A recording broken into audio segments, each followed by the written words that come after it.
What's good, everybody? This is your guy, Manny, and this is the Talking Sports with Manny YouTube channel. You're listening to another episode of the Back Row Commander Show. The Commanders start week one with a win versus the lowly Jacksonville Jaguars. I had to put the lowly in there because the Jags were not necessarily a good team. The Commanders get the win, but it is what it is. Pretty much the game started 14-3, where we were looking good in that first quarter, and then the offense just kind of disappeared, right? Then Carson Wentz, 2 back-to-back interceptions. And the next thing you know, it's now a football game again. These things happen all the time, and I got mad and I got happy when Carson Wentz threw those 2 fourth-quarter touchdowns to go ahead and seal the victory. So I'm going to go ahead and run my intro, and we're going to go ahead and get this episode on and popping. You guys know how we do it.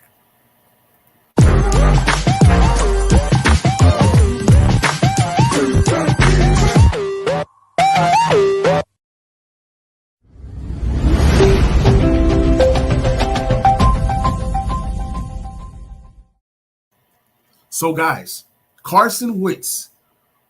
First of all, before I get started, the Commanders, the first ever game the Commanders have ever played in the NFL is a victory. FedEx Field was humming. FedEx Field was fun and exciting for those who were there. But I'm going to go ahead and say this. Carson Wentz's debut, it was like Jackal Hyde. Some things you like about what he did, some things you didn't like about what he did. I feel like Scott Turner called a good game, but after a while, Scott Turner got kind of passive or pass happy to where we knew where the ball was going to, and that was to Antonio Gibson. But I want to talk about Carson Wentz first.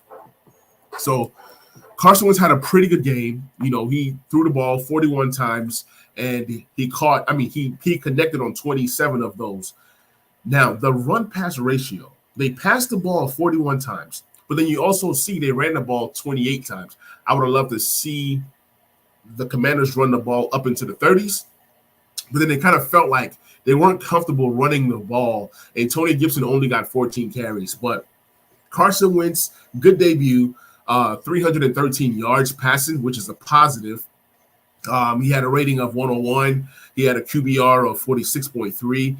But those two picks, he was sacked one time, so he didn't stand there and wait to get sacked or anything like that.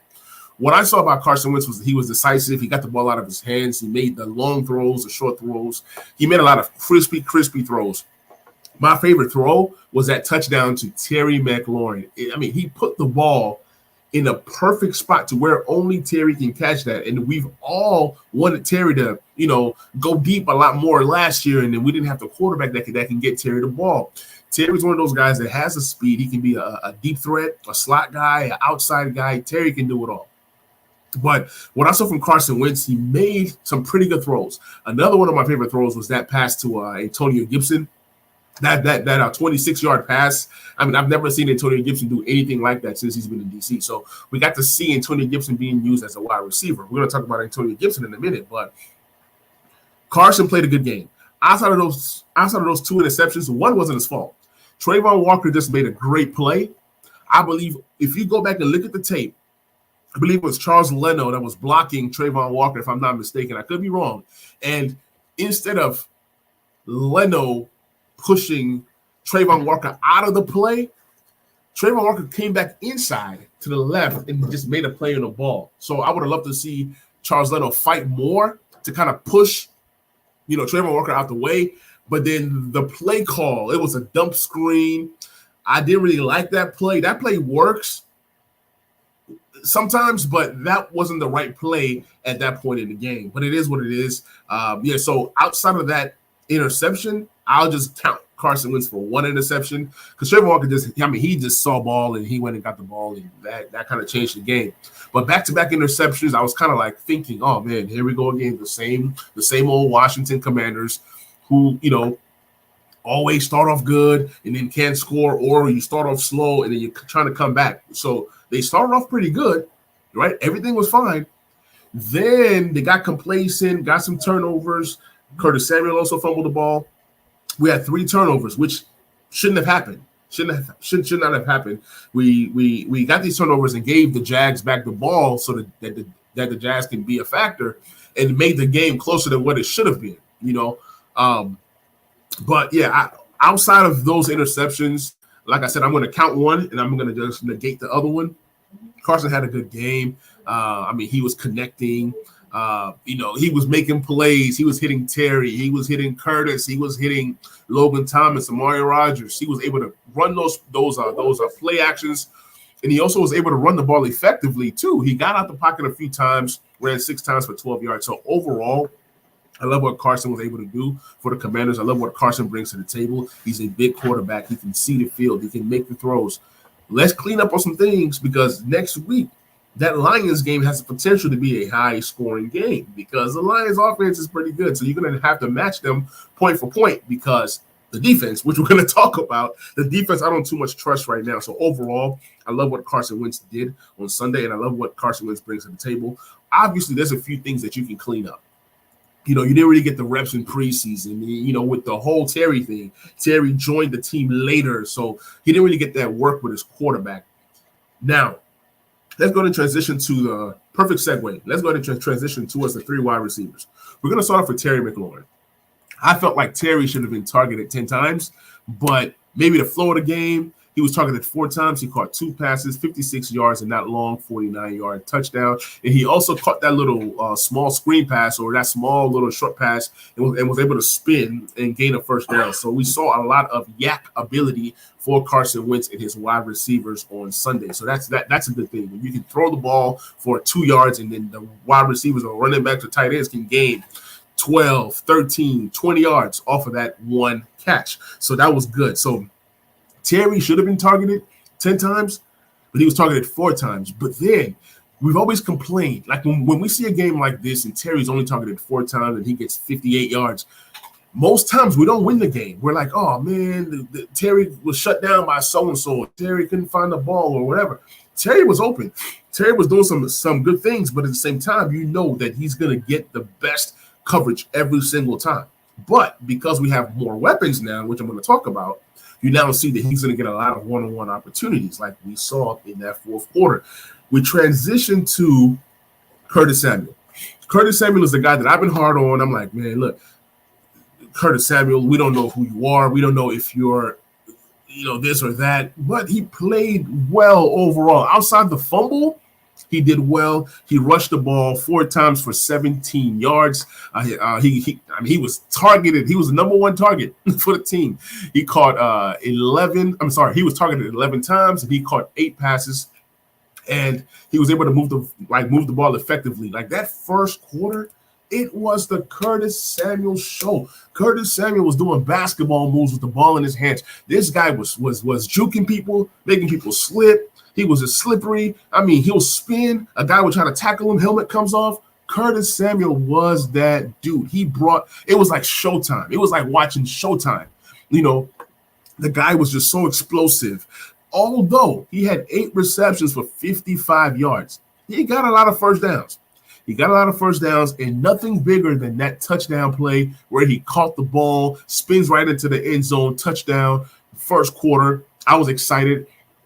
I was actually thinking that it was going to be Jahan Dotson with the first touchdown. If you guys remember the last pod, I predicted Jahan Dotson to score in the first quarter and Jahan Dotson to have that first touchdown. So technically, I was right somewhat. Not really, but you guys get the point. But yeah, Curtis Samuel was just amazing the entire game. He made plays. This is why we brought Curtis Samuel here. Targeted 11 times, caught 8 of them things, 55 yards. Obviously, it wasn't a big yardage game for him. It was more so put the ball in his hands, and this guy can make plays, and he made plays all evening long. So I'm excited for Curtis Samuel. I'm glad that he's on the squad. He even had that one 11-yard run to gain another first down. So he's going to be a weapon for us. He's going to get touches. He had a total of 12 touches, and I see his touches going up. You're going to see him run the ball anywhere from 4 to 6 times every single game. So I love what Curtis Samuel was able to bring to the table. We transition to the last wide receiver, and to me, this was the hero of the day. Although Curtis Samuel made some plays, Jahan Dotson, in his debut game, This guy had he was targeted just 5 times. He caught 3 receptions, 40 yards, and 2 touchdowns, but none bigger than the last touchdown to win the game. Rookie Jahan Dotson, Penn State. This guy is going to be special. After that second touchdown, I said a star has been born. Jahan Dotson is going to be a star. He's going to be a problem in this league. You're going to have to cover him. You're going to have to look and see where is Jahan Dotson at all times. This guy right here, he's going to be a star. He knows how to get open. He catches everything. He runs crispy routes. He can jump out the gym. What can Jahan Dotson not do? So I really love what Jahan Dotson was able to do in his first game. And if we're going to compare first games, Terry McLaurin had a good first game, okay, of his career. But you also have to compare it to what Jahan Dotson was able to do. You know, I'm going to try to go back and see if I can find Terry's first game, because his first game was amazing. I believe I think it was 100 yards, if I'm not mistaken. It was versus the Eagles. I remember him catching a deep touchdown. Let me see if I can find this thing. Let me see how far ESPN goes back with the game logs. All right, that very first game, Terry was targeted 7 times. He caught 5 receptions. He had 125 yards and 1 touchdown. So when you're comparing it, Terry had a 69-yard touchdown. You know what I'm saying? Jahan Dotson had a game-winning touchdown. So when you look at that first game and you see Terry, you're like, this is a guy that could possibly be something. Looking at the game yesterday, seeing Jahan Dotson, the way that he conducted himself, you're looking at him like, this is a guy that has a it factor. I don't know how far he can go. Oh, man, we got some guys in the chat. Dave Robb, man, what's good? We got Hawk in the building, man. What's good? Yeah, man, Jahan Dotson is that dude. And this is the first time since I've been a fan that we had 3 wide receivers catch touchdowns, or nothing but wide receivers catch touchdowns. Like, we just haven't really had this since maybe the Pierre Garçon and Deshaun Jackson Crowder era. This group is special. This group is special. As long as they all stay healthy, people say, oh, this group is small. Carson Wentz threw the ball up in the air. Jahan Dotson caught it 2 feet down. Touchdown. That was the first touchdown. Then the second touchdown, Carson throws that ball, beautiful throw, and I don't even know how Jahan Dotson caught that ball. It was like his hands are glued. And we all know that Jahan Dotson is a guy that walks around with a football. Remember all the things that we heard when the season started. You know, is this hype? And I remember once we drafted him, I was excited for him, but there were fans that were not excited for Jahan Dotson, and that's fine. You know, sometimes you have to kind of get used to these players and really see who these players are. You know, obviously I wanted a guy like George Pickens. I wanted a guy like there was a few guys that I wanted that we didn't get. We got Jahan Dotson. He was on my list, but I had Olave, Garrett Wilson, George Pickens, and I believe one other guy. And we didn't get any of those guys, and we got Jahan Dotson. I was happy with the pick. Could we have gotten him in the second round? Maybe, but I think that Jahan Dotson would not have made it past Green Bay. I'm so grateful, and I'm so glad that Jahan Dotson is on our squad. Dave Robb says, even then, we had the fullback catching TDs, the guy after Sellers. Absolutely. So, look, I'm so excited that we have offense. And there are times when, being a Commanders fan, Washington football fan, Redskins fan, there are times when we can't score, right? Or the offense looks boring, or we don't have weapons. And it's like, when are we ever going to get some receivers? When are we ever going to get playmakers, right? But also, let's talk about Antonio Gibson. Antonio Gibson was the biggest question mark coming into this game. Antonio Gibson was a guy that all of us were pretty much done with Antonio Gibson. If you guys weren't, I know I was. For the past 2 years, I've liked Antonio Gibson's game, but I like Antonio Gibson in space. I like seeing Antonio Gibson as a guy that he's a playmaker. But forcing him to run the ball when he's still learning that position, that I didn't like. And that was what made Antonio Gibson fumble so many times. And we see in this game, Antonio Gibson had 14 carries. When Brian Robinson Jr. does come back, you're going to see less carries for Antonio Gibson, but you're going to see Antonio Gibson being used more in that pass game. Viscount says maybe a bit early for Dotson. He's in the running for Rookie of the Year. I agree. When you come in and you score 2 touchdowns, you got to be in the running for Rookie of the Year. I'm excited for it. I'm here for it. I think he's going to have some big yardage games. I think he's going to have some big games coming up. I just love who Jahan Dotson is and how he carries himself. He's high character guy. He's a guy that means business, a guy that's always trying to win. So those are the kind of guys that you want on your team. But back to Antonio Gibson. The interesting thing is that I talked about Curtis Samuel leading us in targets. Antonio Gibson was number 2 in targets. Antonio Gibson was targeted 8 times. He caught 7 of them things. He led us in receiving with 72 yards. And I'm telling you guys, that 26-yard catch, that was when I said, you know what? This is how you use Antonio Gibson.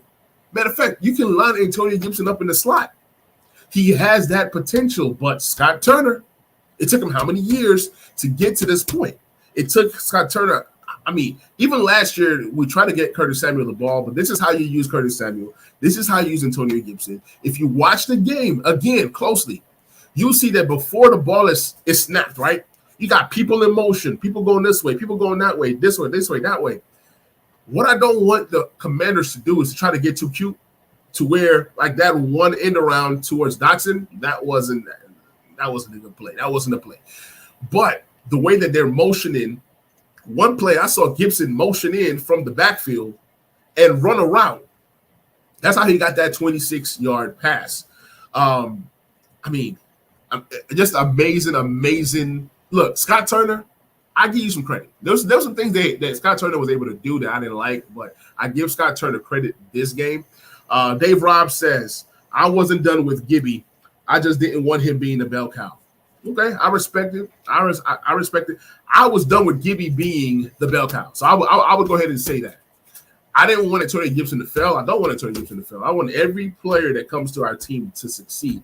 I just wanted a real running back. I just wanted a guy that you can give the ball when it's 3rd and 2, 4th and 1, and you're confident that guy can find the right hole and get those tough yards. Gibson in spurts, yes. Gibson with 14, 15 carries, I'm okay with that. I'm even okay with a split in carries within Robinson Jr. and Antonio Gibson. The last thing I'm going to say about Antonio Gibson before I move on is Antonio Gibson is doing what J.D. McKissic has been doing. That's why I was not upset when J.D. McKissic was going to leave town. As much as I like J.D. McKissic, what I wanted to see J.D. McKissic more in a role. I mean, Gibson more in a role where he can do some of the things that J.D. McKissic can do. He can. I mean, he's bigger, faster, stronger. He's more talented. Gibson is more talented than J.D. McKissic, but J.D. McKissic is very important to what the Commanders do. Let's not get those two things mixed up. J.D. McKissic is a better pass blocker, right, than Gibson. If Gibson can work on pass protection, he can be on the field even more. When Robinson comes back, I am more excited about Gibson returning some kickoffs and some punts for us if need be. He's just a guy, you put the ball in his hands, the guy can make things happen, and I'm glad that they're finally using Gibson in space. They're finally using him in a passing game. We're finally seeing some screens. If anything, any coach can draw up a screenplay. So, look, Gibson might not get 8 targets a game moving forward, but just know that he's going to be getting at least 5 targets a game. He's going to be involved in the passing game. Curtis Samuel involved in the passing game. And if all these things are happening and Terry is not getting those 10 targets that I want and we're winning, I am okay with it. As long as everybody else is stepping up, right? Terry doesn't have to get those 10 to 15 target games. There's going to be games when Terry is going to see a corner, hopefully Dallas, once we play Dallas, he's going to see a corner and say, you know what, that's the guy that I'm going to attack. And look, I'm looking forward to those games. There's going to be times when Terry comes in and plays like a Pro Bowl caliber guy. There's going to be times when he got help. We all wanted help, so we can't cry that Terry is not getting targets. Okay, I can't cry that Terry's not getting targets. We wanted help. He got help. And that's what we want as fans. I think as fans, we want to win first and foremost. Then the stats come in, right? So let's go ahead and transition to the tight ends. Before I talk about Logan Thomas, let's talk about Amari Rodgers. Shout out to Amari Rodgers. This guy has done everything that the coaching staff has asked of this young man. There was a point in time when Amari Rodgers was the only tight end we had that was healthy. Former quarterback, so he's very smart, okay? He sees the game from a different point of view. There was that beautiful play where we sent everybody to the right. Amari Rodgers was right there to the left. He gave him the ball. He ran the ball 26 yards before getting out of bounds, and he also tried to knock the defender out of the way. So those are some of the things that I look at. I also feel, I said this on the last show, Amari Rodgers is our most athletic tight end on the roster. He's fast. He can jump. He can run routes. He can catch. He's going to be something that we built, like we're going to build on Amari Rodgers. Now, obviously, when Cole Turner comes back, he brings a different dynamic to the team, but Amari Rodgers needs to dress. I think they should be dressing 4 tight ends every single week. Some of these guys can play special teams. John Bates is possibly the best blocker that we have, and then Logan Thomas is a little bit of both in terms of blocking and running routes. Viscount says, Terry was there when we needed him. He is still the best on our roster. Absolutely. I am not arguing with that. Terry is the best receiver we have on the roster, but the good thing is that we now have other weapons, both running backs, tight ends. So I love that it's no longer one-sided. Like every team knows you take Terry out the game, Washington's offense looks pretty bad, or Terry's open and then we had a quarterback that couldn't get him the ball. So I'm loving what's happening with the team. Viscount also says Amari Rodgers' yards is very good. The tight end room is stacked. The tight end room is stacked, and once you guys see Cole Turner, you guys are going to love Cole Turner. This allows us to be able to move on from Logan Thomas in a year or two if we choose to. I love Logan Thomas. I want him to be here for a while, but I'm just saying if money becomes an issue to where we need to pay somebody else, the tight end group is getting to a place to where you can move on from Logan Thomas if the team decided to. So I'm not saying get rid of Logan Thomas. That's not what I'm saying. All I'm saying is that it's possible. Dave Robb reads, Terry kept the defense busy while Samuel, AG, and Jahans. I love it. Jahans. I love it. Jahans. Love that nickname. Could cook. I love it, man. I think this receiver group worked as a team, and they were able to accomplish something that you don't see too much out of a group. First time playing together, it was like a well-oiled machine. Everybody was on one accord. It was just beautiful. It was just beautiful music. But yeah, Amari Rodgers, I'm very impressed with this kid. He's going to be around. We need to invest in him. Lock him up. Logan Thomas, first game back. He didn't look fast. He didn't look slow. He looked okay. Maybe that's just Logan Thomas, but he had a good game. He was targeted 6 times. He caught 3 of them for 45 yards. He made some timely plays. So I'm impressed with Logan Thomas coming off of injury and getting, 45 yards. What if he was targeted 12 times? You're talking about 6 catches for potentially 90 yards. So you're going to see some big games out of Logan Thomas. It's just lovely right now. This offense looks good. Obviously, we played the Jags, so you have to temper your expectations. I want to see what this offense looks like once we're up against better teams, right? The Tampa Bays of the world, or the Chargers defense, the Rams defense. When you start playing some of these tougher defenses, then I'm interested to see what does the team look like. You know what I'm saying? So overall, great game from the tight end group. I was really, really impressed with what they were able to bring to the table. I think this group has a lot of potential, especially when you add in a John Bates and you add in a Cole Turner. It's a good problem to have some young guys, some, a vet guy in Logan Thomas, and then to kind of see what this group can be moving forward. Some of the tough defenses that we're going to be playing coming up in week 3 are the Eagles, the Titans defense in week 6, the Bears defense, don't sleep on them, the Packers defense, Colts defense. The Vikings defense looked good yesterday. Then you have defenses like the Giants. Don't sleep on them. 49ers, Browns. So you got some defenses to play, and you're going to have to show up. You're going to have to show up. You're going to have to show that the offense has truly improved. You have to show that you're consistent. So I want to see some consistency out of this offense. It's not just, hey, come out, you score 14, and then, then what? Or you come out, you get a touchdown here.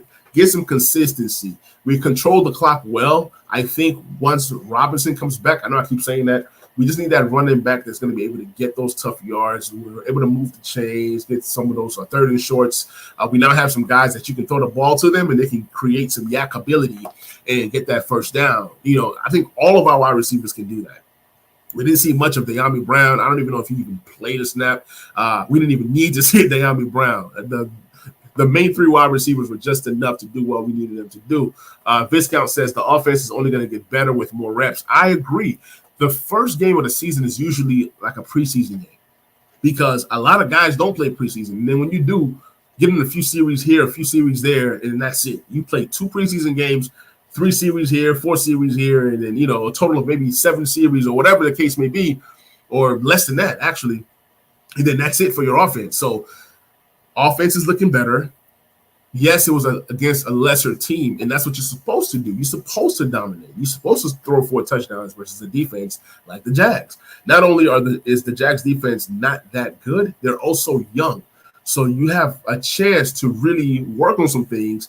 Now, the Lions defense is another one. They got some potential, but they're similar to the Jags. The only difference between the Lions and the Jags, you're going to see the Lions can score. Do not sleep on Jared Goff. Do not sleep on Amon-Ra St. Brown and all these different guys. So I'm going to be doing a preview of that game. I think the Lions game is going to be a lot tougher than all of us think.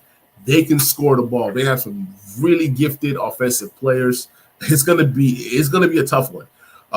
Viscount says Rams look more rusty than us. Yes, the Rams look really, really rusty. You know what I'm saying? The Buccaneers look rusty. The Cowboys look rusty. A lot of different teams in the NFL look rusty. You can tell that so many teams weren't really themselves. But we talk about the O-line, and I saw some good things, and I saw some things that I didn't like. I think overall, the O-line played well. Overall.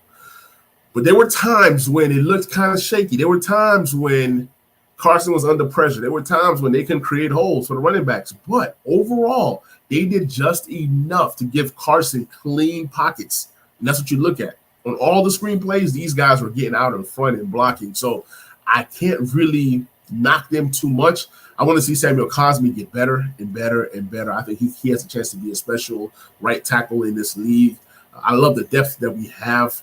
I love that Wes Schweitzer was able to step in and start at right guard while Turner, continues to recover from injury. But overall, good performance by the offensive line.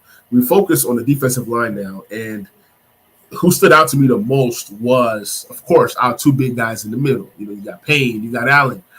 You got Allen, gets the sack. He's the leader of this defense. I mean, Chase Young or no Chase Young, everybody knows that this is Jonathan Allen's team. It is Jonathan Allen's team until Chase Young takes that next level. He has to take that next level to then take it away from Allen. And that's going to be tough because the way that Allen is playing right now, just this start, he's on his way to a whole nother Pro Bowl. But do not sleep on Daron Payne. What Daron Payne was able to show me yesterday was amazing. He was able to get pressure and fluster Trevor Lawrence. He also got a sack. And it just shows me that with all the contract issues going on, with everything that he's heard, trade me.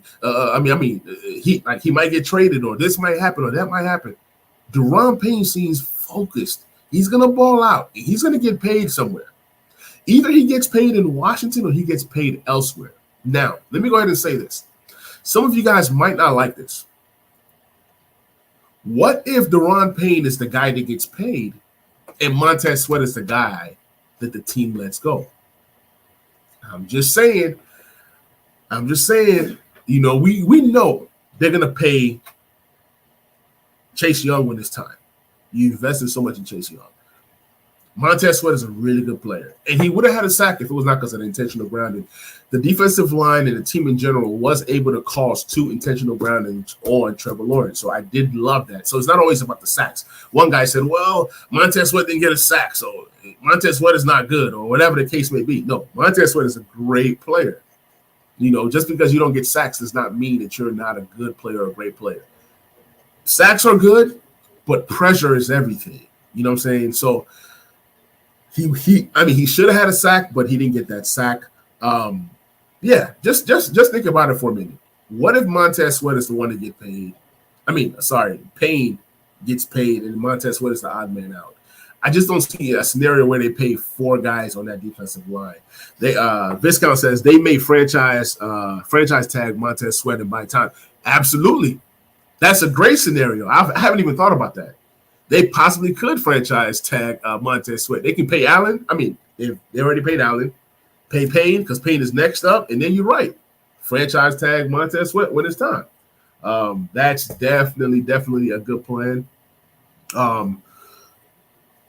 We transition to one of the heroes of the defense, Derek Forrest.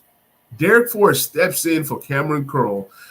Derek Forrest was a really good special teams player last year. They didn't really get a lot of snaps on the field with the defense. And now Derek Forrest sees opportunity. He takes opportunity, and he dominates. Derek Forrest was out here defending passes. He was out here, and then he had the game-sealing interception at the end to win the game.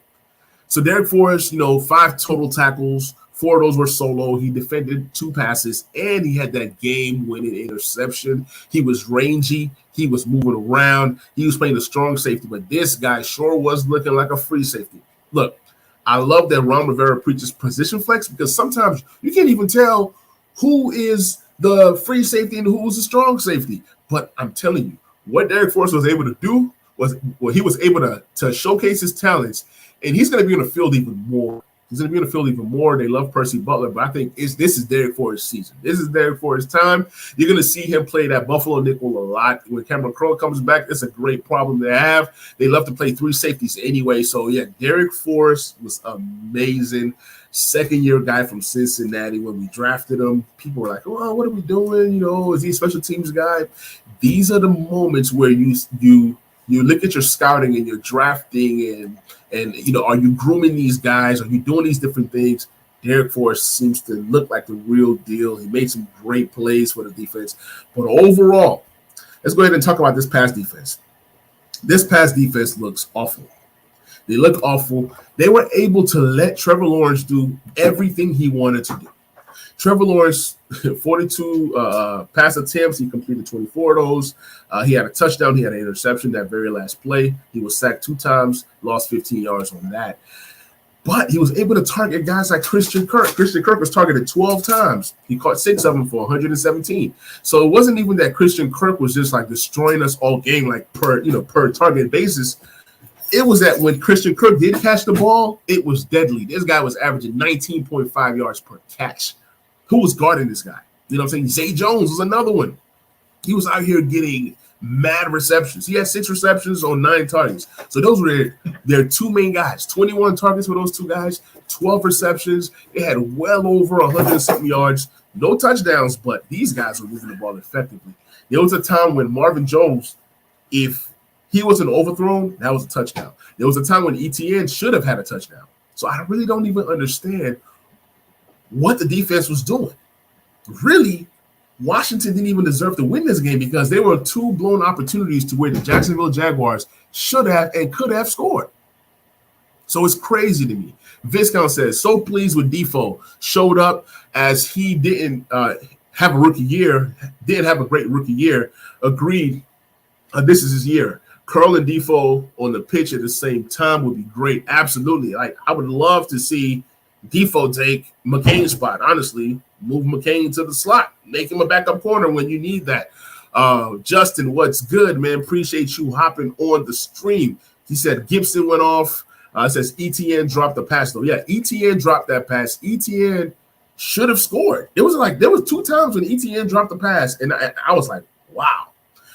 Justin says, Wentz is such a good quarterback for the Commanders. Absolutely. Wentz did some great things for the Commanders. I'm so excited that we ended up with Carson Wentz and not a guy like Trubisky. And I was telling people, although this is the first game, although this is versus the lowly Jacksonville Jaguars, at the end of the day, Wentz made plays when he was supposed to make plays. This is what you're supposed to do against lesser talented teams. But back to the Jacksonville receiving corps. Overall, I was impressed. I was impressed with ETN. I was impressed with Evan Ingram, Marvin Jones, Zay Jones, Christian Kirk. I'm telling you guys, Trevor Lawrence is going to have a good season. He's going to have a good season, and you can already see the growth. You can already see the growth. I don't know who they play next, but I just know that they're going to be a team that's going to be, trying to do some things. Everybody was thinking, oh, ETN is going to come out here and do this and do that. ETN had 4 carries. James Robinson was so effective. Matter of fact, the Jags were effective running the ball. I don't know why they went away from running the ball. The Jags had 18 carries as a team for 123 yards, 6.8 yards per carry, and you kind of go away from running the ball. It's crazy. It's crazy. Viscount says JDR needs to tighten up the backfield. He does. I 100% agree. 100% agree. But yeah, the Jags were impressive to me on offense. We were just able to kind of get in front of, Trevor Lawrence and kind of confuse him a little bit and kind of, get in his head a little bit, pressure him a little bit. But overall, I was impressed with Trevor Lawrence, to be honest. He played a good game. They just could not score enough. I mean, they were in scoring positions. Even the missed field goal, the miss to ETN, and then another miss, and then the miss to Marvin Jones. I mean, they could have had 35 points. Real talk. The Jags literally could have had 35 points, but it is what it is. I'm glad that they missed all them things, and I'm glad that we were able to get the win. Devin Lloyd looks the part. Devin Lloyd looks amazing. Trayvon Walker looks amazing. You know what I'm saying? Olakon, their new linebacker that they signed from ATL, he had 10 tackles. He looks amazing. So Jacksonville got some pieces to build on, and they're going to be a team that's going to be up and coming moving forward. So yeah, the Colts and Jags. Don't sleep on the Jags. While we're on the Colts, right? Let's go ahead and talk about Matt Ryan being the savior for the Colts. There was a time when they were losing 20-3. Yes, Matt Ryan brought them back. They tied the game 20-20, and then they couldn't score to win the game. That game ended up in a tie. So people want to knock Carson Wentz because you don't like him, but then you want to praise Matt Ryan because he's a veteran. He's won the MVP before and this and that. So I don't think that was fair. You can't really compare the two, but it just is what it is. It is what it is. Jags play the Colts. I'm looking forward to seeing what Trevor Lawrence continues to do. I think the Jags possibly win versus the Colts. Now, if the Colts can't beat the Jags, I don't want to hear anything else about Matt Ryan being better. I don't want to hear anything about Matt Ryan being better than Carson Wentz. Oh, we traded too much to get Carson Wentz. We gave up too much money. Carson Wentz is really a one-year rental. If he works out, you re-sign him. You give him a contract. If he doesn't play well, you let him go. And if he's playing so bad, you bench him and you save that second-round pick. You give him a third and you cut your losses. So it just is what it is. I'm excited for it. Justin says he sees the Jags beating the Colts 28-3. Wow. That is something else. That is something else. I think there's one more thing I had on my list to talk about, and that's third downs. Offensively, I believe we did a pretty good job converting third downs. Defensively, there's still some things that we need to do. In terms of our offense, we had 10 chances to convert first downs. We were able to convert 7 out of 10. That's a 70% rate. We had 70 total plays, and 10 of those were to convert a first down, and we converted them 7 out of 10. That was beautiful. On the flip side, the Jags had 12 opportunities to convert a first down, and it was 3 out of 12. So the two things that I wanted to happen happened. You know what I'm saying? Both with us limiting our penalties. We had 3 first down penalties. Jags had 5. We had 7 rushing first downs and 16 passing first downs in the entire game. But on that third down efficiency, 70% is where you want to be. You convert 70% of your third downs, you're most likely going to win the game. So I'm glad that was something that we saw in the preseason that we didn't like. But I was just so glad that we were able to work on that, and it can get better. There were some plays that we were not necessarily pleased with, and things of that nature. But overall, outside of those 3 turnovers by the offense, like we can't have 3 turnovers. We can't. Matter of fact, we should be winning that turnover battle. When you look at the time of possession, let me see if they give me that information here. Okay, time of possession, we had 32 32 minutes, 57 seconds compared to 27 minutes and 3 seconds for the Jags. So we were able to control the ball slightly better. It could have been better had we run the ball more, but overall, I think that Scott Turner called a pretty good game. Viscount says that will shut Irsay up. Yeah, man, Irsay is trash. Look, I don't care nothing about the Colts. I don't care nothing. If it's not fantasy, I don't care. They try to bash Carson Wentz. They try to treat him wrong. It just is what it is. Viscount says third down offense, defense were very good. Let's see if it continues. That's the key. It has to continue, because if it does not continue, then we fall back into those same things. So we're like, uh-oh, this is the same Commanders. This is the same Washington Commanders all over again. So third down efficiency was a plus. So just to recap, we talked about Carson Wentz and his great game. We talked about the 3 wide receivers and their impact in this game, which was 4 touchdowns. Love that. Gibson had over 100 yards total. Over 100 yards total. I think it was up to like 120, if I'm not mistaken. That's amazing. Coming from Antonio Gibson, 56 yards rushing the ball. And then he also had 72 yards receiving with 7 receptions. So for those of you guys who play fantasy football and play PPR, Gibson had 20 points PPR. So that was great, both for real life and fantasy. The tight end room looked great. Rodgers and Thomas. The offensive line was solid. The defensive tackles led by Payne and Allen. Speaking of defensive tackles, Fedarian Mathis has been, he's hurt. He's hurt, and he's out for the year. Can't really think of the injury that he had just yet, but he had that big injury. Let me see if I can find out what injury he had. Gotta find it. So there was 2 injuries yesterday that affected Washington Commanders this season, and one of them was not Derek Forrest. One of them was Fedarian Mathis. So he just posted something. He says he had a minor setback for a major comeback. He can't wait to come back and all that good stuff. So I'm just glad that he's had a surgery and he's going to be better.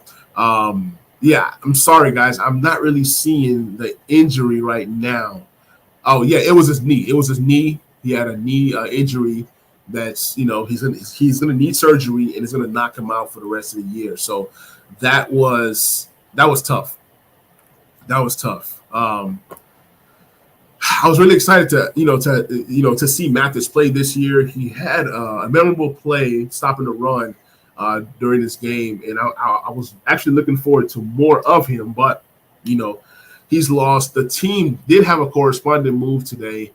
They were able to sign a lower tier guy in Donovan Jeter. I don't know much about him. I'll do my research on Donovan Jeter. They say he's a undrafted free agent from the University of Michigan. So that's going to be a guy that they're calling up. Dominic Su's out there, and Star Tua. I can't even pronounce his last name. I'm not going to lie to you guys, but he's out there as well. So hopefully the team rallies around our guys. I mean, there's been tons of injuries around the NFL, and we are blessed that the only injury was Fedarian Mathis that was this serious, because week 1, you got a ton of guys that get hurt. Viscount says, thanks for the video, man. He look forward to seeing your fantasy videos. You put me on to Kirk in my flex this week. Hey, man, so glad that you listened. I'll be doing my waiver wire show tomorrow night. Tomorrow night. So keep a lookout for that. Maybe around 8:30 Central Time. I'll be doing my waiver wire show. So tune in. If you don't catch it, just catch the replay. Bill Kamara, appreciate you hopping on the stream, man. It says if we can play like we did in the first half consistently, we will win the division with ease. Speaking of division, Dak Prescott got hurt. He was able to. He hit his hand or his thumb 2 different times. And both times we were thinking, oh, it's because he's playing bad, and he left the field. And everybody was like, oh, Dak Prescott is just playing around. And then all of a sudden, Jerry Jones is saying this is a serious injury. Next thing I know, I'm like, oh, man, he's having surgery, and he's expected to miss anywhere from 6 to 8 weeks, maybe even more. So Commanders play the Cowboys week 4 with Cooper Rush, lesser talented quarterback. Everybody's saying, oh, Cowboys trade for Jimmy Garoppolo. I don't see that happening. But all these different dynamics are happening right now, all geared around who wins this division. You know, the NFL is crazy. It just takes one injury and the whole dynamics of a whole team just changes. Dallas Cowboys right now are the last place team in the NFC East. They have a tough schedule coming up. So we just have to continue to win. Bill Kamara says we need Cam Curl back quick. We need him back ASAP. Viscount also says that the new DT was on the Steelers practice squad as a UDFA. That's pretty interesting. Pretty interesting. Hey, if the Steelers are bringing you in and they know defense, that means there's some potential there. But I also think that they bring in a vet, but we'll see what happens. Also, we talked about the O-line. We talked about the defensive tackles, Forrest, third down efficiency, pass defense. So, guys, this is the episode. This is the show. This is the Back Row Commanders show. Please like, please subscribe, please share. You guys can also find the audio version of this in case you're driving and you want to just listen and not watch me ramble. You guys can find me on Apple, Google, Spotify, the Back Row Commander Show. All right, y'all. I will catch you guys on the next episode. I'll be doing an NFL recap show tonight. It's going to be late. It's probably going to be around 9 Central, 10 Eastern. If you guys are not doing anything, please come back and join me later on tonight. See you guys later, man. Peace.